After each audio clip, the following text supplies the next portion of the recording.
तू चल चल मेरे हाथी ও মেরে সাথী। দাদা, আমি বিচিত্র বাঙালি চ্যানেল থেকে এসেছি, আপনাকে দুটো প্রশ্ন করতে পারি? না, আমার সময় নেই।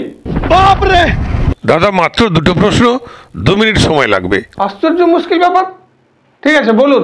দাদা, যদি কোনো বয়স্ক মানুষ বাসে উঠে আপনার পাশে দাঁড়িয়ে থাকে, আপনি কি তাকে সিট ছেড়ে দেবেন? এটা মানবিকতার প্রশ্ন। না, আমি কখনোই সিট ছেড়ে দেব না।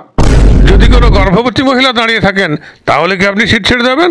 তাহলেও আমি ছাড়বো না। যদি কোনো মুমূর্ষু রোগী থাকে, তাহলেও কি আপনি সিট ছাড়বেন না? বলুন। বলছি তো, আমি কাউকেই সিট ছেড়ে দেব না। আপনি কি মানুষ না জানোয়ার? আপনার মধ্যে কোনো মানবিকতা বোধ নেই দেখছি। ছি ছি ছি ছি ছি। আরে ধরুন মশাই, তখন থেকে বিরক্ত করছেন। আমি কাউকে সিট ছাড়বো না। আমি যদি সিট ছেড়ে দিই, তাহলে আমার এই বাসটা চলবে কি করে? আমি এই বাসের ড্রাইভার। কত সব ফালতু করতে চলে আসে।